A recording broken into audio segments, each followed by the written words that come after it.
My name is Marilyn James, and my son is Yusef Harley. He's had went through a gamut of different schools and programs, and on most occasions, I stayed in school. I wasn't able to really hold a job, and I subsequently lost that job. They would always call me, your son is somewhere in the school, we're not absolutely sure where he is. He would walk out of the classroom.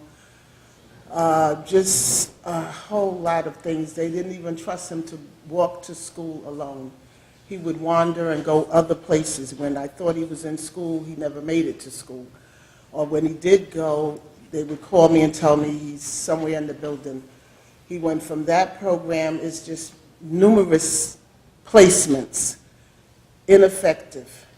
A lot of times placed with children that had a different placement category, and he was being abused in a lot of the cases. He would come home and say, Mom, this kid keeps hitting me, he keeps hitting me every day, you know, but he's in the wrong placement to begin with. And I went through that for, I would say, the better part of his schooling years, all of it, until I went to the Board of Ed. I went to all the meetings, the team meetings, everything. Then someone said to me, have you ever heard of JRC? And I knew she was genuine because I had spent most of my time coming. I wanted to save my son. I didn't know where to go. And I believe I called them, and someone came to my home. And from that day on, it was like somebody hears me. I was screaming at a door that no one heard my cry until I ran into JRC. And ever since my son has been there, he's also been a student of the GED. He has since been fated.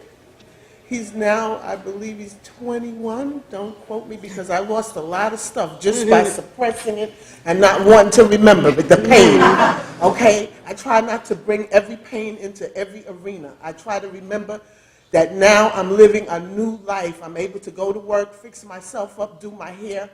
I couldn't do that before. I've been to respite programs. On Saturday, they had him at a respite program.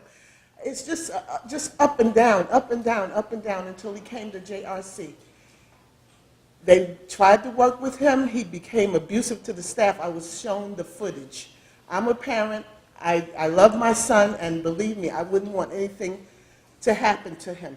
But I saw the footage of my son, and I could not believe this was my child. But it was there. It was him. And I asked him, is that you? Yeah, Mom, that's me. I said, I didn't raise you like this. I didn't raise you to assault people. You can talk to somebody. That's what the staff are there for. Finally, I had to sign for the GED because I saw the path that he was on was destructive. Staff had gone to the hospital on many occasions due to my son. He's a tall kid. But I couldn't believe this was him. He went on the GED, and I don't even think he stayed on it a year. It did a 360-degree turnaround in his mind. My son was now saying, Mom, I don't want to be with them. I want to be a good kid. I want to do what's right. I want to, I want to be something. I want to make something of myself. He even told me, Mom, I want to be a counselor. This is a child that never even vented to me anything of any positivity. So the person that I'm seeing now that I come to visit is totally, I have to give my hat off to JRC and the devotion of the staff, not only to my son, to me, to help me get through what I was dealing with and all the pain that I had gone through.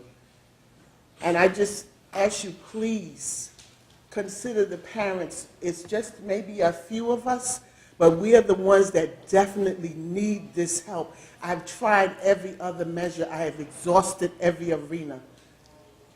And please, Senator Gail Candris, please consider keeping this in the program for these children because there's no other place for them to go.